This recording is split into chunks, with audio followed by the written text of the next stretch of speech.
Welcome back to my show about my new book. I mean, promotion, I would be ashamed, but I've watched Bill O'Reilly. I figure he can do it.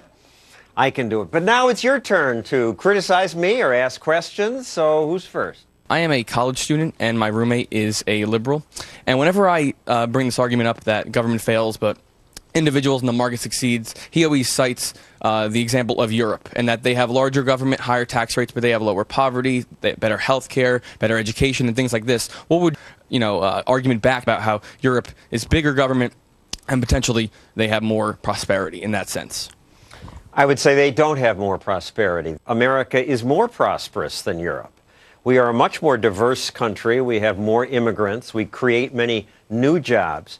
And some of the benefits that people in Europe have, say the free health care, they get because they freeload off our market system. A lot of the drugs, the new drugs they have, the new artificial knees, they got from us. And Europe is now breaking down. It's unsustainable. Of course, America's unsustainable too, but Greece, we've already seen it. Soon Spain, Portugal. It'll happen in Japan. They're worse off than we. Yes, who's next? I'm totally against legalizing drugs. I've seen it in my career destroy individuals, families, and neighborhoods.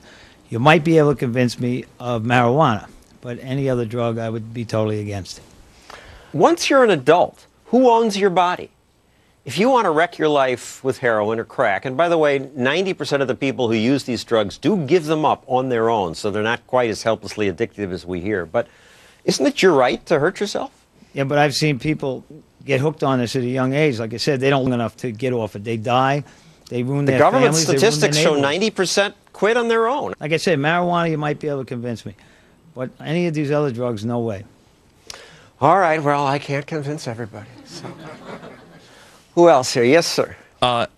Educating people about how bad the government is all well and good, but how much education do they need until some real change happens, till we actually start moving the era of bigger government back to smaller government like our founders intended?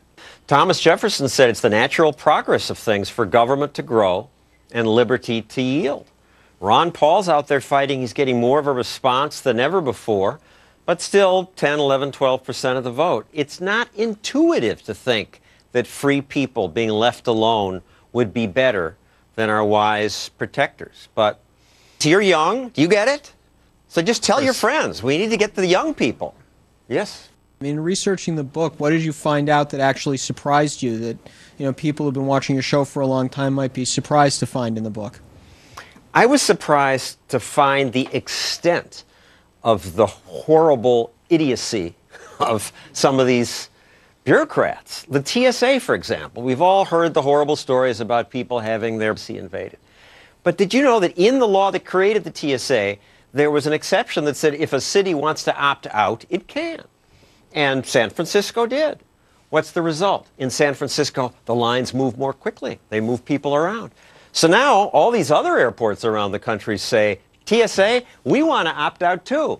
Yes, we know you're spending 10 times what the private contractors spent, but we don't like you. We want to go private.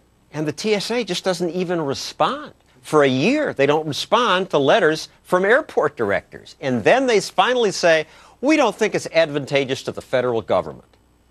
Well, wouldn't McDonald's like to say that to Burger King? We don't think it's advantageous if you compete with us? Once they grab power, they never let go. Yes, sir. To return to the drug argument, let's say we do legalize drugs, right? The thing is, we're going to have criminals out there looking for a market to exploit. And so what do we do to address that issue? If they don't have drugs to market, they're going to go to something else, prostitution or whatever they may be. Legalize prostitution, too. But at what point do we stop? When we ended Prohibition, we didn't worry about what are all Al Capone's henchmen going to do with their lives now.